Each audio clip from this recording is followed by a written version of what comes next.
Esta criatura tem fascinado pesquisadores desde 1977, quando, em apenas 2 dias, nada menos que 6 testemunhas afirmaram ter visto essa estranha criatura, chamada de o Demônio de Dover.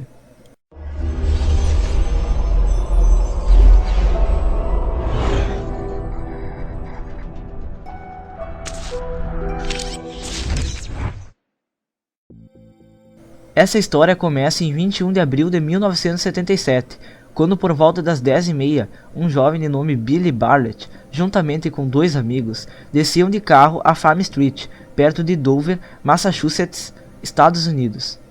Quando os adolescentes passavam por um edifício de pedra, conhecido como Muro Farm Street, Bartlett notou algum movimento com o canto do olho.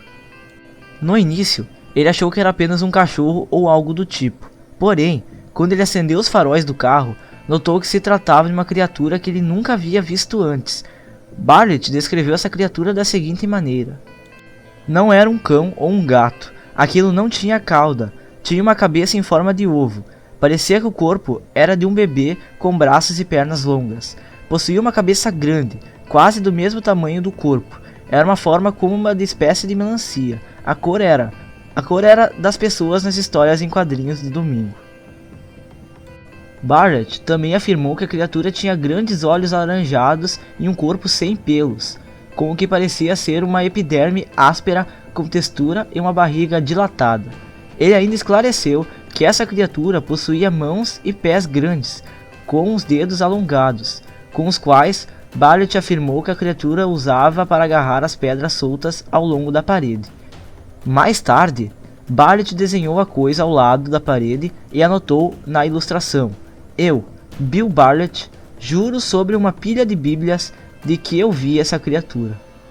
Como se não bastasse, 2 horas depois desse avistamento, John Baxter, de 15 anos de idade, viu o que ele descreveu como uma figura de uma criança se movendo em direção a ele, enquanto caminhava solitário pela estrada a caminho da casa da sua namorada.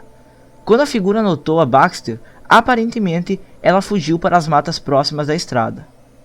Baxter, temendo pelo bem-estar do que ele pensou ser um menino do bairro, infelizmente deformado, perseguiu o enigmático ser através do conjunto denso de árvores, ao longo de um riacho raso e através de um campo. Não demorou muito para Baxter perdê-lo de vista e finalmente deteve-se na margem de uma vala rasa para recuperar o fôlego. De acordo com seu próprio relato, foi então que Baxter teve a sua primeira visão clara da criatura, que estava supostamente encostada em uma árvore sob a abertura. Baxter descreveu mais tarde os seguintes momentos angustiantes. Como eu estava lá olhando muito perto, eu pude ver os seus olhos que estavam olhando para mim. Eu apenas fixei o olhar naquilo por mais alguns minutos. E então eu tive todos aqueles pensamentos de que talvez fosse algo realmente estranho, porque nunca aconteceu nada assim comigo antes, então eu não sabia o que pensar. Então, finalmente eu tive o pensamento de que talvez não fosse tão seguro quanto parecia, porque a forma como aquilo estava olhando para mim, ou parecia estar, eu não sei, eu tive todos aqueles sentimentos de que aquilo estava pensando consigo mesmo, ou esperando para assaltar, ou o que quer que fosse, manja? E assim eu recuei da margem de modo rápido, e meu coração começou a bater muito rápido. Baxter insistiu que ele havia relatado seu encontro sem qualquer conhecimento prévio do avistamento de Bartlett. O terceiro e último encontro que os moradores de Dover teriam tido com essa criatura ocorreu na noite seguinte, quando essa coisa foi avistada por Abe Brabham, de 15 anos, e Will Tentor, de 18 anos de idade. Eles alegaram que a criatura em questão era magra e estava sentada sobre 4 patas ao lado da estrada, perto da borda de uma ponte. Brabham comparou a besta com um primata de cabeça bulbosa e sem pelos. Ele disse: quando olhei aquilo, que pareceu por um minuto ser como um macaco, então eu olhei para a cabeça, que era muito grande e era uma cabeça muito estranha. Aquilo tinha olhos verdes brilhantes e os olhos brilhavam como se estivessem apenas olhando exatamente para mim. Por parte da investigação desse caso, quase todas as testemunhas oculares foram questionadas para esboçar a criatura que haviam visto. Os resultados foram surpreendentes, para dizer o mínimo. A única diferença entre todos foi que Brabham afirmou que os olhos da criatura eram verdes e não laranjas.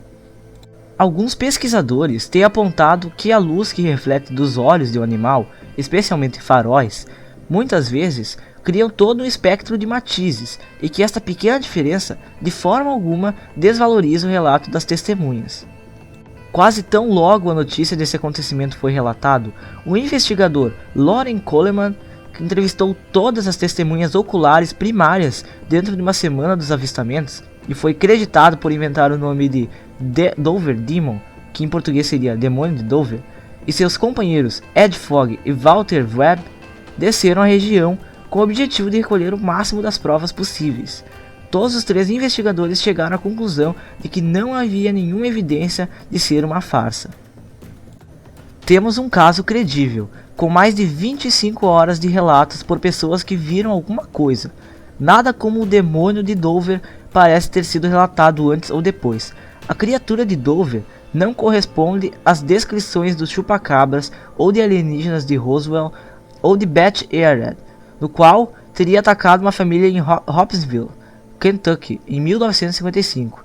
A criatura não se encaixa em nenhum lugar, é extremamente original, não possuindo conexões reais com quaisquer outros fenômenos inexplicáveis. Eu acho que o mistério do demônio de Dover vive. E o resumo de todo o evento por Coleman. A curta história é que durante um período de 2 dias, em abril de 1977, 4 pessoas viram uma criatura pequena, de 4 patas, com pele de tubarão alaranjada, algo como Golem em O Senhor dos Anéis, em 3 aparições separadas, em Dover, Massachusetts, zona rural perto de Boston. O caso ficou com o inexplicável. Eu não sei a resposta para o que realmente aconteceu, mas todas as testemunhas foram checadas e encontradas como credíveis pela aplicação da lei e de outras pessoas em Dover. Coleman também teorizou que o grande afloramento geológico na floresta de Farm Street, do qual os historiadores se referem a locais como a Pedra Pouca, pode realmente ser uma pronúncia errada de Pedra Puca, que está relacionada com as fadas do folclore celta em geral, e mais especificadamente com uma raça particularmente desagradável de ser aquático, associada com um infame predador gaélico conhecido como crocodilo irlandês, ou Dobar Shu. Loren Coleman estudou diversas criaturas e tem muitos livros publicados. Ele criou até um museu de criptozoologia, que fica na cidade de Portland. Mas afinal, o que é o demônio de Dover? Qual seria a identidade dessa criatura? É difícil dizer. Embora seja muitas vezes associado com a ufologia, o fato é que não houve avistamentos de OVNIs naquela área naquele tempo. Dito isto, há um consenso entre a maioria dos investigadores de que essa entidade não identificada fosse muito provavelmente um visitante de fora deste mundo. O demônio de Dover se tornou um ícone, aparecendo em videogames e figuras japonesas, embora deva-se notar que foram relatados novos avistamentos na área de Dover. Carl Sheridan, que era o chefe de polícia durante esse acontecimento, se lembra bem de todo o frenesi da mídia que o cercava. Afirmou que as pessoas da região ainda não têm certeza do que fazer com esse relato incomum. Ele disse: "Essa coisa tem me assombrado por 29 anos. Eu sabia que os garotos estavam envolvidos. Eles eram bons garotos, muito confiáveis. Só Deus sabe o que viram. Eu ainda não sei. Coisas estranhas aconteceram. A coisa toda foi incomum." E então, você acredita nessa história? Acredita nessas criaturas? Pois bem, eu acredito, mas também não sou otário de acreditar em certos relatos. Mas talvez um dia vamos ter provas concretas de que essas criaturas existem ou existiram. Lembrando que o crédito todo vai para assombrado.com.br, da onde eu retirei o texto original e fiz algumas adaptações e retirei algumas partes.